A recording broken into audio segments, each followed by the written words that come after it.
Good afternoon, everybody. As Jan already introduced me, my name is Holger Ulland. I'm the CEO of O-Flexx Technologies. We are a company founded in 2006, and we are located in Duisburg. That's in the western part of Germany, near Düsseldorf. And in the next few minutes, I'm going to give you some insights on the thermoelectric effects and thermoelectric technology, and I'm try to convince you why we think that this technology is a big chance for increasing energy efficiency for both industrial processes but also residential energy conversion processes. But before I start on describing a little bit more how thermoelectricity works, I'm going to ask you two questions. One is, have you ever thought about how much energy is coming from a red hot or even a white hot steel slab when it cools down from 900 degrees Celsius to ambient temperature? I can tell you it's really a big amount of heat. The problem is this heat is transferred to the ambient air in the production or in the steel plant production hall. That's nice in winter because it heats up a little bit the air. It's terrible for the steel workers in summer.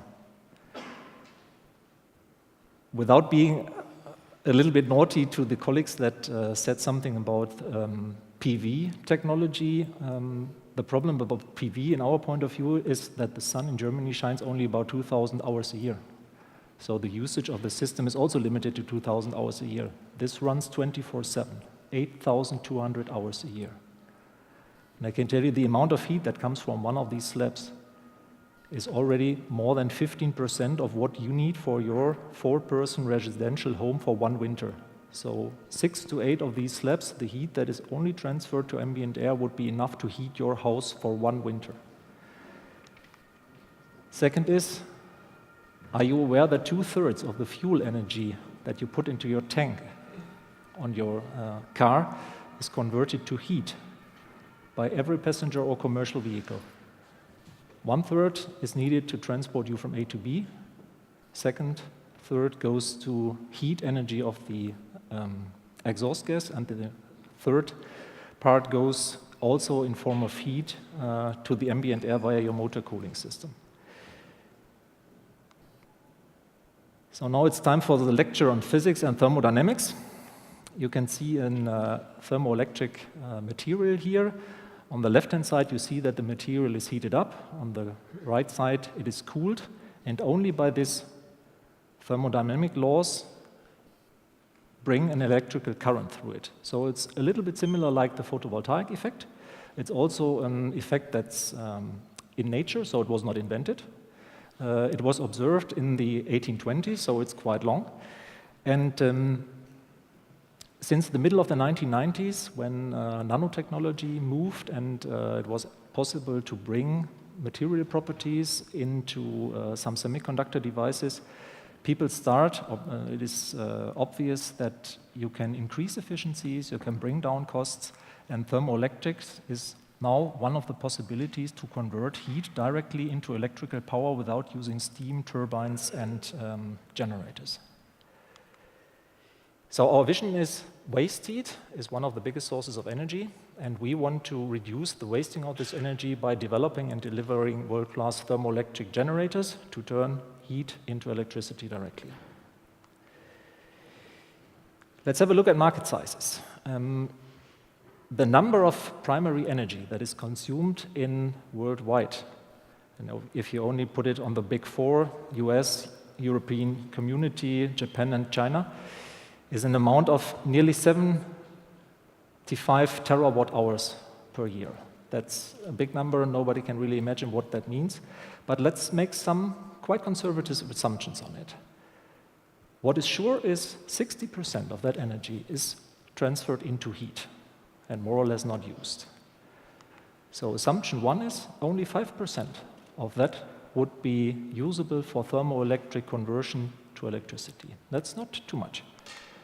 Second assumption is the average efficiency of a thermoelectric generator is in the range of 5%.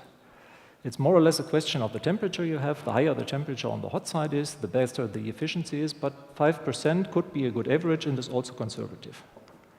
And the third is thermoelectric generators could be sold for €2 per watt. €2 per watt as a remark, brings you near grid parity without any feed-in tariff. That's one of the problems of the thermoelectric community. Nowhere in the world there is a feed-in tariff for thermoelectric energy. There is one for PV, for wind, for biomass burning, but there's no feed-in tariff for thermoelectrics. Has been forgotten in the past. But if you can market thermoelectric generators for €2 per watt, it brings you near to grid parity. Then the market only in the big four is 112 billion euro.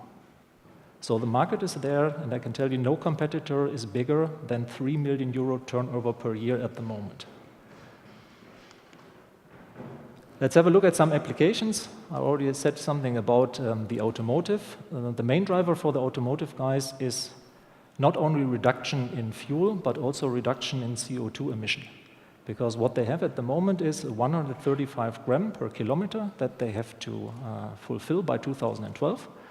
That goes down to 95 gram per kilometer driven in 2020.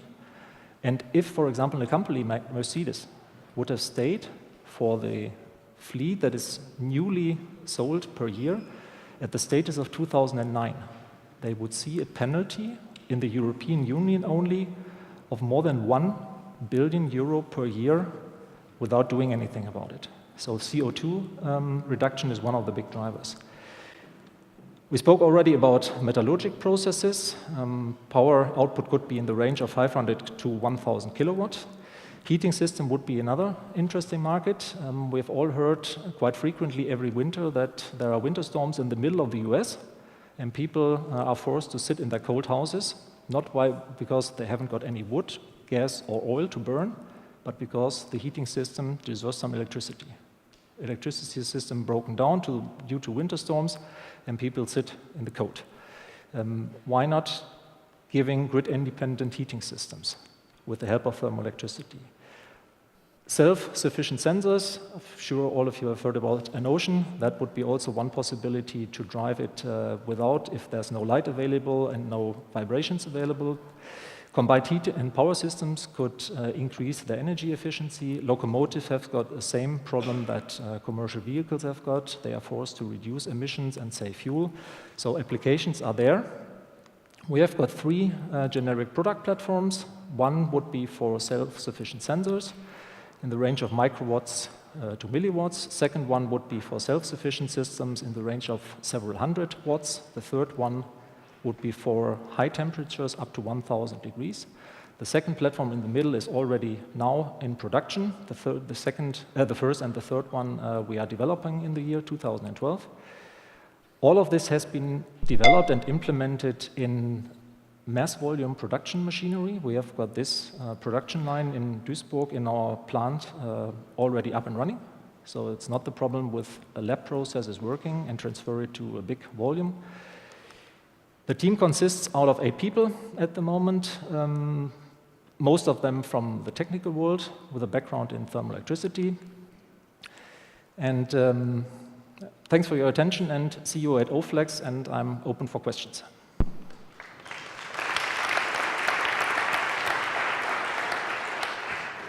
Well done.